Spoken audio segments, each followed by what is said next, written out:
And I'm here to tell you today, if you got somebody came to my office the other day crying, I said, look, don't cry to give up, cry to keep going. Don't cry to quit. You already in pain, you already hurt, get a reward from it. Don't go to sleep until you succeed. Listen to me, I'm here to tell you today that you can come here, you can jump up, you can do flips, you can be excited when we give away money, but listen to me, you'll never be successful until I don't have to give you a dime to do what you do. You won't be successful until you say, I don't need that money, because I got it in here. So listen to me, Emmett Smith said this at the end of the commercial. Emmett Smith said, all men are created equal, some work harder in preseason. I'm gonna say it again because you might have missed it. All men are created equal, some work harder in preseason. So that means that there are some people who are going to see the professor, going to see the TA, and even when the professor says, I don't meet with you, my TA meets with you, you say, I don't want to talk to your TA. I don't pay the TA. I pay you to teach me. So you're gonna have to find some time to meet me. If I gotta meet you at the mall, if I gotta meet you at your house, you are going to see me. Listen to me, all men are created equal, some work hard in preseason. When I went to college, guys were way smarter than me. 4.0s, 3.0s, they went to the Ivy League high schools, came to Oakwood from these great high schools. Most of them are not doing what I'm doing. Why? Because it's not about where you come from. It's about hearts. You come to a place where, being smart ain't enough. You gotta have hearts. That's number one. Watch number two. Number two, catch number two. I wrote it down. I want to make sure you got it. It says, watch this. We're talking about sacrifice now. The important thing is this. You're right while I'm saying it, because I only have about 3 more minutes. Listen to me. The most important thing is this. To be able at any moment to sacrifice what you are for what you will become. That's the number 2 thing. You got to catch that one. To be able to, listen to me, at any moment. Some of you can make sacrifices when Monday Night Football is not on. You can make a sacrifice. But when the game come on, for some reason, you just attached to it.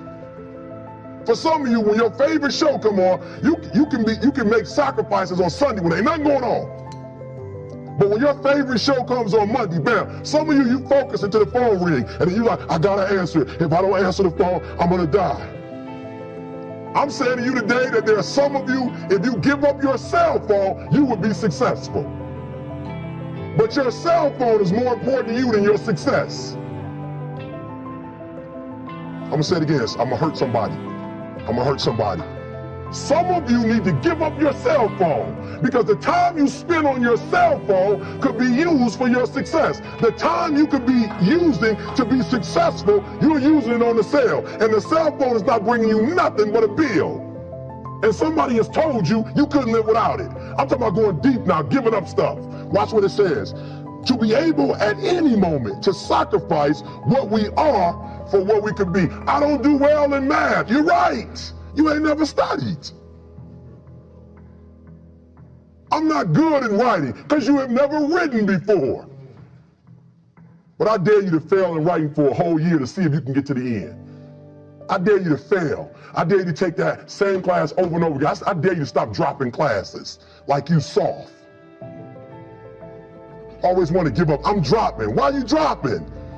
I'm so grateful that the slaves didn't drop and quit. Say, I'm just going to stop. I'm a slave. I'm just going to be a slave. I'm going to quit. Listen to me. The slaves said, we will live because one day we will become. We won't always be slaves. So today, although we're slaves, we're going to act like we're free, and one day our children will be free. If the slaves would have just said, we quit, we give up, we would have died in the Middle Passage. But some slaves said, I don't care what we go through, we're going to survive this. 400 years of slavery, we're going to get through this. And you can't get through it 1825. You can't get through a writing class, and you got tutor after tutor, resource after resource. The problem is, you ain't never felt no pain before. You're soft. It's a soft generation. You quit on everything. Our people did not quit. Harriet Tubman not only made it, she went back and got some more. She said, you know what, I made it, but I'm going to walk listen to me, shh, not ride the bus. I'm going to walk all the way back down to the South to get some more. And you quitting on 1825? Now watch this. You quit after you Listen to me, you get a sleeping bag and you wait for them. You wait for the first WRA instructor to come in and you come out your sleeping bag, I need help. You quit after you do that. You quit after you had, listen to me, a WRA party. I'm having a party, everybody come over. I got food, everything, and let them get over there. Let it be all the best writers. All right, I food y'all. I want to have a writing party.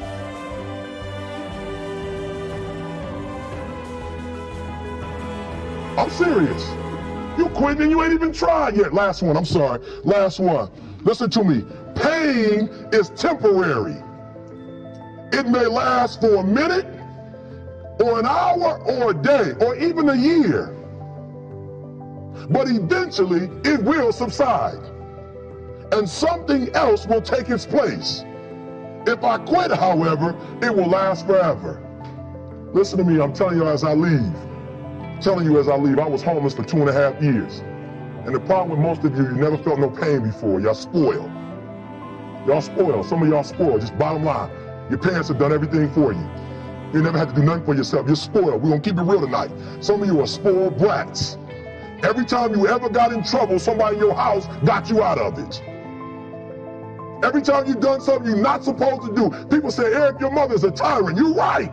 She kicked me out. You're right. She's mean, but she developed a man because she put me out there and said, you're going to have to grow up. And some of you have never learned to grow up. And so every time something get hard, you quit, you call mama. I dare you to take a little pain. I dare you. I dare you not to go home. Somebody said, I don't go home, I feel bad. Go through it. You ain't gonna die. At the end of pain is success. You're not gonna die because you feeling a little pain. I'm not eating like I eat at home. That's why you're about to go to the next level, because if you keep eating like you ate at home, you will keep being a boy or a girl. It's time to become man, woman. So don't worry about a little pain. My greatest asset is I was homeless, so I can't feel a whole lot of pain. I've already been alone. There's not a whole lot of hurt I can feel on a little paper, on a little test. So I leave you, listen to me. We have gotten to a point where it's midterms and we're moving forward. The days of you getting money, I'm not saying we quitting, but I'm saying the day has got to go from external to internal. You have to give it everything you got. No more TV, no more parties, no more playing. If you don't have a 4.0, what you need to be doing is studying. Get off the phone. I'm sorry, I'm not available until the end of this year. No, I'm for real. You reached the right number, but you called me at the wrong time. Call me back January 1st. I'm about to get busy now. Huh? I want you to have a countdown of your own and say when the countdown is over, will the real, watch me, because when I was homeless, I knew something was wrong. I knew that wasn't the best of me. And one day I said, will the real Eric Thomas please stand up? Will the real Eric Thomas please stand up? Stop being this high school dropout. Stop giving up. Stop sleeping on the street. Stop walking up and down Fecal Avenue like you ain't got none, and get your GED. Stop being afraid to take a test. Stop being afraid to go to college because your daddy didn't go and your mama didn't go. Stop being afraid and be the best Eric Thomas you can be. But listen to me, it's going to be hard. It took me 12 years to get a 4-year degree, but I got it. And guess what? On a degree, it don't have dates. So if it took you 4 and it took me 12, it don't show up nowhere. But I'm exactly where I wanted to be because I realized I got to commit my very being to this thing. I got to breathe it, I got to eat it, I got to sleep it.